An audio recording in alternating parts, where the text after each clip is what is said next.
ঘরে বসেই শুধুমাত্র অল্প কিছু উপকরণ দিয়ে বিয়ে বাড়ির মতন করেই তৈরি করে ফেলেছি দারুণ মজাদার চিকেন রোস্ট। আসসালামু আলাইকুম এভরিওয়ান, সবাই কেমন আছেন? আশা করি সবাই খুব ভালো আছেন। আবারও চলে এসেছি আপনাদের মাঝে নতুন একটি রেসিপি নিয়ে। আজকে তৈরি করেছি দারুণ মজাদার পারফেক্ট চিকেন রোস্ট। এই চিকেন রোস্টগুলো কিভাবে তৈরি করেছি চলুন সে ফুল রেসিপিটি দেখে নেই। চিকেন রোস্ট তৈরি করার জন্য এখানে আমি একটি সোনালী মুরগি নিয়েছি। আপনার চাইলে কিন্তু এখানে সোনালী মুরগির পরিবর্তে ব্রয়লার মুরগি ব্যবহার করতে পারেন। তো এই পর্যায়ে সোনালী মুরগিটা আমি 4 পিস করে কেটে খুব ভালোভাবে ধুয়ে ক্লিন করে নিয়েছি। এবার এর মধ্যে দিয়ে দিচ্ছি লেবুর রস 1 টেবিল চামচ। এবার সাথে দিয়ে দিচ্ছি হাফ চা চামচ পরিমাণ লবণ। এবার চিকেনের সঙ্গে লবণ আর লেবুর রসগুলো খুব ভালোভাবে মেখে মিশিয়ে নিব। চিকেন রোস্ট রান্না করার সময় লবণের সঙ্গে লেবু রসটা দিয়ে মেখে নেওয়ার চেষ্টা করবেন, সেক্ষেত্রে কিন্তু চিকেন রোস্টের টেস্টটা বেশ ভালো আসবে। তো এই পর্যায়ে কিন্তু চিকেনের সঙ্গে লেবু রস দিয়ে খুব ভালোভাবে মেখে নেওয়া হয়ে গিয়েছে। একটা সাইডে আধা ঘন্টার জন্য রেস্টে রেখে দিব। এবার একটি জারে দিয়ে দিয়েছি পেঁয়াজ কুচি। এখানে আমি 4 টেবিল চামচ পরিমাণ পেঁয়াজ কুচি দিয়ে দিয়েছি আর সাথে দিয়ে দিয়েছি অল্প কিছু কাঠবাদাম।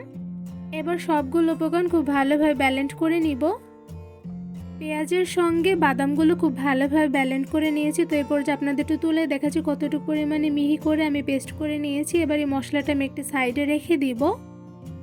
এবার চিকেন ভাজার জন্য একটি প্যানের মধ্যে দিয়ে দিচ্ছি রান্নার সয়াবিন তেল পরিমাণ অনুযায়ী। এবার তেলগুলো হালকা গরম হয়ে আসলে এর মধ্যে ম্যারিনেট করা চিকেনগুলো একটা একটা করে গরম তেলের মধ্যে দিয়ে দিচ্ছি। গরম তেলের মধ্যে একটা একটা করে সবগুলো চিকেন দিয়ে দেওয়া হয়ে গিয়েছে। এবার কিছুক্ষণ সময় নিয়ে চিকেনগুলো কালার করে ভেজে নিব। তো এই পর্যায়ে দেখতেই পাচ্ছেন চিকেন একটা সাইডে কিন্তু হালকা কালার চলে এসেছে। এই পর্যায়ে একটি চামচের সাহায্যে আমি চিকেনগুলো একটা একটা করে উল্টে নিচ্ছি। যেহেতু ফার্স্টে চিকেনগুলো লেবুর রস আর সাথে লবণ দিয়ে মেখে নেওয়া হয়েছে, সো সেই ক্ষেত্রে চিকেনগুলো ভাজতে কিন্তু খুব একটা বেশি সময় লাগবে না, খুব অল্প সময় কিন্তু চিকেনগুলো ভেজে নেওয়া হয়ে যাবে। তো এই পর্যায়ে দেখতেই পাচ্ছেন চিকেনের দুইটা সাইডে কিন্তু খুব সুন্দর কালার চলে এসেছে। তো এই পর্যায়ে আরও কিছুটা সময় নিয়ে চিকেনগুলো আমি একটা একটা করে উল্টে পাল্টে ভেজে নিব। কিছুক্ষণ সময় নিয়ে চিকেনগুলো উল্টে পাল্টে কালার করে ভেজে নিয়েছি। এবার সবগুলো চিকেন একটি পাত্রে তুলে নিব। এবার একটি প্যানে গরম তেলের মধ্যে দিয়ে দিচ্ছি পেঁয়াজ কুচি। এখানে আমি হাফ কাপ পরিমাণ পেঁয়াজ কুচি দিয়ে দিচ্ছি আর সাথে দিয়ে দিচ্ছি কয়েকটা তেজপাতা, সাথে দিয়ে দেবো এলাচ আর দারচিনি। এখানে আমি পরিমাণ অনুযায়ী সবগুলো উপকরণ দিয়ে দিয়েছি। এবার খুব ভালোভাবে পেঁয়াজ কুচিগুলো কিছুক্ষণ কালার করে ভেজে নিব। এবার এই পেঁয়াজ কুচির মধ্যে দিয়ে দিচ্ছি 1 টেবিল চামচ পরিমাণ ঘি। এতে করে কিন্তু পেঁয়াজ কুচির থেকে বেশ সুন্দর একটি ঘ্রাণ আসবে। এবার খুব ভালোভাবে কিছুক্ষণ সময় নিয়ে পেঁয়াজ কুচিগুলো হালকা গোল্ডেন ব্রাউন কালার করে ভেজে নিয়েছি। এবার এর মধ্যে কিছু মশলা দিয়ে দিব। তো এখানে পেঁয়াজ কুচি আর বাদামের যে পেস্টটা করেছিলাম সেগুলি ভেজে রাখা পেঁয়াজের মধ্যে দিয়ে দিচ্ছি। এবার খুব ভালোভাবে পেঁয়াজের সঙ্গে মশলাগুলো নেড়ে মিশিয়ে নিব। কিছুক্ষণ সময় নিয়ে পেঁয়াজের সঙ্গে মশলাগুলো খুব ভালোভাবে কষিয়ে নিয়েছি। এবার এর মধ্যে আরও কিছু মশলা অ্যাড করে নিয়েছি। এখানে দিয়ে দিচ্ছি 1 টেবিল চামচ পরিমাণ আদা বাটা, সাথে দিয়ে দিচ্ছি 1 টেবিল চামচ পরিমাণ রসুন বাটা, সাথে দিয়ে দিচ্ছি ভাজা জিরা গুঁড়া 1 টেবিল চামচ পরিমাণ, সাথে দিয়ে দিচ্ছি ধনিয়া গুঁড়া 1 টেবিল চামচ, সাথে দিয়ে দিচ্ছি লাল মরিচের গুঁড়া 1 টেবিল চামচ পরিমাণ। এবার এই সবগুলো মশলা খুব ভালোভাবে নেড়ে মিশিয়ে নিব। সবগুলো মশলা খুব ভালোভাবে নেড়ে মিশিয়ে নিয়েছি। এবার এর মধ্যে দিয়ে দিচ্ছি টমেটো সস। এখানে আমি 1 টেবিল চামচ পরিমাণ টমেটো সস দিয়ে দিয়েছি। সাথে দিয়ে দিচ্ছি টক দই। এখানে আমি 1/4 কাপ পরিমাণ টক দই দিয়ে দিচ্ছি। এই মশলার মধ্যে কিন্তু আমি ফ্যাটানো টক দইটাই ব্যবহার করেছি। এবার মশলার সঙ্গে টক দইগুলো খুব ভালোভাবে নেড়ে মিশিয়ে নিব। কিছুক্ষণ সময় নিয়ে অল্প আছে মশলাগুলো আমি নেড়ে মিশিয়ে নিয়েছি। এবার এর মধ্যে দিয়ে দিচ্ছি চিকেন রোস্টের মশলা। এখানে আমি প্রায় 2 টেবিল চামচ পরিমাণ রোস্টের মশলা দিয়ে দিয়েছি। এবার মশলার সঙ্গে রোস্টের মশলাগুলো খুব ভালোভাবে নেড়ে মিশিয়ে নিব। বেশ কিছুক্ষণ সময় নিয়ে মশলাগুলো কষিয়ে নিয়েছি। এবার এর মধ্যে দিয়ে দিচ্ছি ভাজা চিকেনগুলো। এখানে আমি সবগুলো চিকেন দিয়ে দিয়েছি। এবার মশলার সঙ্গে চিকেনগুলো খুব ভালোভাবে নেড়ে মিশিয়ে নিব।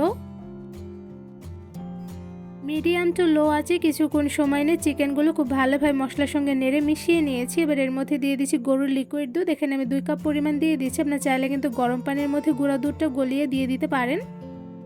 এবার সব কিছু খুব ভালোভাবে নেড়ে মিশিয়ে নিচ্ছি। কিছুক্ষণ সময় নিয়ে খুব ভালোভাবে নেড়ে মিশিয়ে নিয়েছি। এবার এর মধ্যে দিয়ে দিচ্ছি কাঁচামরিচ। এখানে আমি ঝালের পরিমাণ অনুযায়ী অল্প কিছু কাঁচামরিচ মাঝখান থেকে ভেঙে দিয়ে দিচ্ছি। আপনাদের পরিমাণ অনুযায়ী কমিয়ে বাড়িয়ে দিয়ে দিবেন। এবার চিকেনের সঙ্গে কাঁচামরিচগুলো খুব ভালোভাবে নেড়ে মিশিয়ে নিয়েছি। এবার একটি ঢাকনা দিয়ে ঢেকে কিছুক্ষণ সময় নিয়ে চিকেনগুলো রান্না করে নিব। কিছুক্ষণ সময় নিয়ে চিকেন রোস্টগুলো ঢাকনা দিয়ে ঢেকে আমি রান্না করে নিয়েছি। তো এই পর্যায়ে দেখতেই পাচ্ছেন চিকেনগুলো কিন্তু অনেকটা পরিমাণে সেদ্ধ হয়ে গিয়েছে। তো এই পর্যায়ে আমি খুব ভালোভাবে নেড়ে নিচ্ছি। মিডিয়াম টু লো আছে কিছুক্ষণ সময় নিয়ে আমি রোস্টগুলো জাল করে রান্না করে নিয়েছি। এবার এর মধ্যে দিয়ে দিচ্ছি চিনি। এখানে আমি 1 টেবিল চামচ পরিমাণ দিয়ে দিচ্ছি, আপনাদের স্বাদ মতন কমিয়ে বাড়িয়ে দিতে পারেন। সাথে দিয়ে দিচ্ছি গুঁড়া দুধ। এখানে আমি প্রায় 2 টেবিল চামচ পরিমাণ গুঁড়া দুধ দিয়ে দিচ্ছি। এবার এর মধ্যে দিয়ে দিচ্ছি ঘি। রোস্টের মধ্যে ঘিটা দিলে কিন্তু বেশ সুন্দর ঘ্রাণ আসে, সাথে কিন্তু রোস্টগুলো খেতেও বেশ মজাদার হয়ে থাকে। তো এই পর্যায়ে 2 টেবিল চামচ পরিমাণ ঘি দিয়ে দিয়েছি, আর সাথে দিয়ে দিচ্ছি অল্প কিছু ব্রেস্তা। এখানে ভাজা পেঁয়াজের ব্রেস্তা অল্প পরিমাণ করে রোস্টের মধ্যে দিয়ে দিচ্ছি। সাথে রোস্টের মধ্যে দিয়ে দিচ্ছি কাঁচামরিচ। এখানে আমি 2টোর মতন কাঁচামরিচ ভেঙে দিয়ে দিচ্ছি। এবার একটি ঢাকনা দিয়ে ঢেকে কিছুক্ষণ সময় নিয়ে রোস্টগুলো রান্না করে নিব। চুলার আঁচটা একদম লোতে রেখে কিছুক্ষণ সময় নিয়ে ঢাকনা দিয়ে ঢেকে আমি রোস্টগুলো রান্না করে নিয়েছি। তো এই পর্যায়ে রোস্টগুলো আমি খুব ভালোভাবে নেড়ে নিচ্ছি। কিছুক্ষণ সময় নিয়ে অল্প আছে চিকেন রোস্টগুলো আমি খুব ভালোভাবে রান্না করে নিয়েছি। তো এই পর্যায়ে চিকেনগুলো খুব ভালোভাবে সেদ্ধ হয়ে গিয়েছে, সাথে ঝোলটা কিন্তু মাখা মাখা হয়ে গিয়েছে। তো এই পর্যায়ে কিন্তু আমার রান্নাটা একদমই কমপ্লিট, আর সাথে কিন্তু রোস্টগুলো দেখতে মাশাআল্লাহ খুবই লোভনীয় হয়েছে। এবার এই সবগুলো রোস্ট আমি একটি পাত্রে বেড়ে নিব।